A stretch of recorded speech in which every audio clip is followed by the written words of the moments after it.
Okay, in this video we're going to talk about how do we multiply with decimals. So we're going to start by talking about it conceptually for a minute or two before we focus on the process.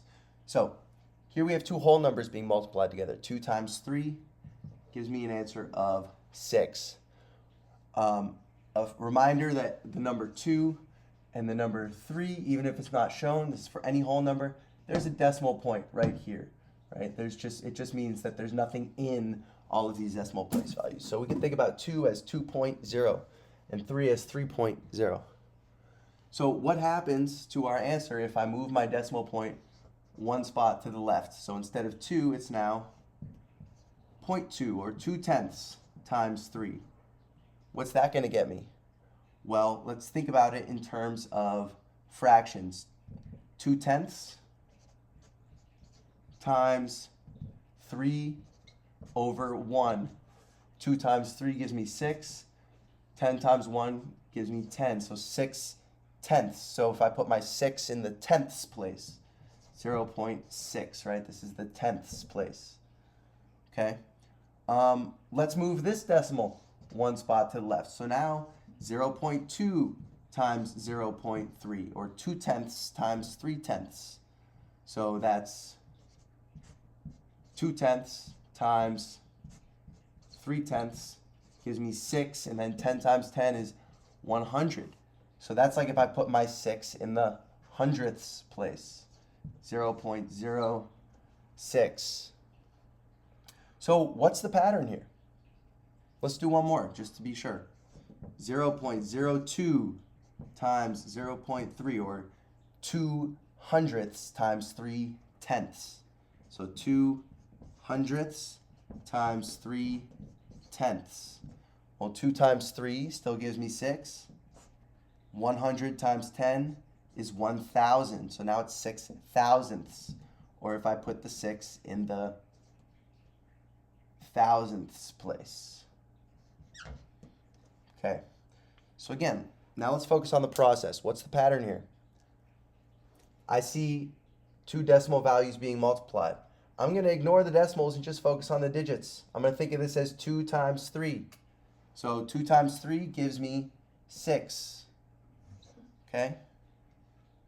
So if I have 0.02 times 0.3, I'm going to ignore the decimals and just say 2 times 3 gives me 6. Move it over a little bit. In this number, as it's written right now, 6, where's the decimal point? Right here, okay, even if it's not shown.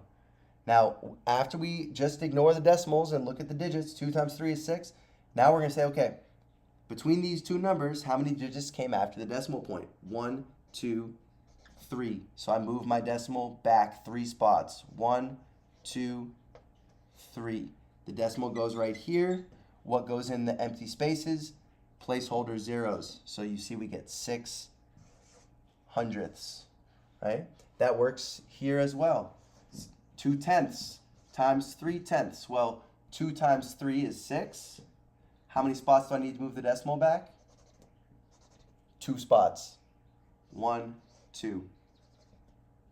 Again, 6 hundredths. So now we're going to look at how do we apply this principle to doing multiplication with multi-digit numbers that have decimals.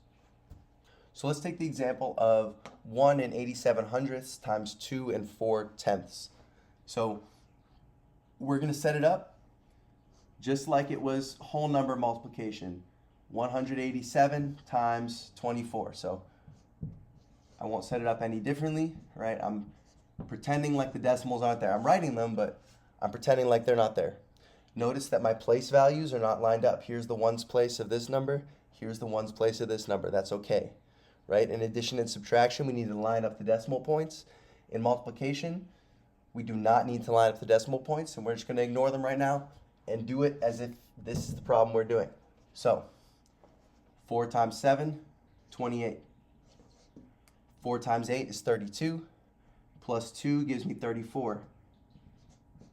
4 times 1 is 4. Plus 3 gives me 7. Cross these off so I don't get confused. We're done with the 4. Now I'm going to multiply by the 2. This is one place value over, right? So we put that placeholder 0. 2 times 7, 14. 2 times 8 is 16, plus 1, 17. And 2 times 1 is 2, plus 1 gives me 3. So we add up our partial products. Right? 8 plus 0 is 8. 4 plus 4 is 8. 7 plus 7 is 14. And 1 plus 3 is 4. Now, only at the end, are we going to look at our original numbers, 1 and 87 hundredths and 2 and 4 tenths, and ask, well, how many digits combined between these two were on the right side of the decimal point? 1, 2, 3. So I'm going to move my decimal back 3 spots in my answer. Where is it right now by default? Right here. Move back 3 spots. 1, 2, 3. So we get 4 and 488. What place value is this? Thousandths. Right, so 4 and 488 thousandths. Okay, so let's take a look at one last example before we wrap up. So here we have 9 and 867 thousandths times 250. So I'm always going to put the number with fewer digits down at the bottom. And again, I don't need to worry about lining up my place values. Okay, we're going to start here. But I know 0 times anything is 0, so there's no point. Let's move on to the next digit. But because it's in the tens place, we do still need to put that placeholder 0. Okay? 5 times 7, 35. 5 times 6 is 30, plus 3 is 33. 5 times 8 is 40, plus 3 more gives me 43. And then 5 times 9 is 45, plus 4, 49. Okay, cross these off so I don't get mixed up. We're done with the 5. We move on to the 2. I need 2 placeholder zeros. 2 times 7, 14. 2 times 6, 12, plus 1, 13. 2 times 8, 16, plus 1, 17. 2 times 9, 18, plus 1, 19. Okay, we have our 2 partial products. Let's add them up.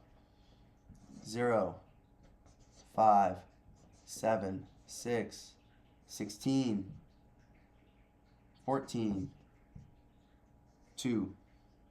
Okay, up until this point, I completely ignored the fact that this decimal point was here. But now, at the end is when we're going to address it. How many digits are on the right side of the decimal point? 1, 2, 3. So I move this back 1, 2, 3 spots. So we get our answer of 2,466 and 75 hundredths. Okay, when we're reading a number like this, we say and when we get to the decimal point. So 2,466 and 75 hundredths. So one common mistake that people might make if you're trying to, you do everything perfectly, right?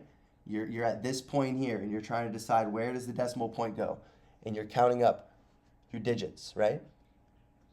You could see this decimal point here and think, oh, all 3 of these digits are to the right of the decimal point, but that is incorrect, right? If you write the problem out like this initially, it can be easier to count your digits, right? I'm not going to accidentally count 250, all 3 of these digits, as being to the right of the decimal point, because, again, $250 and 0 cents, these are not to the right of the decimal point. They are on the left side of the decimal point, okay? So, again, the last step, we're counting up how many digits are on the right of the decimal. 1, 2, 3. So we move our decimal back 1, 2, 3 spots. Okay, I hope this video was helpful as far as helping you to understand how to multiply with decimals. Thank you for watching, and I'll see you in the next one.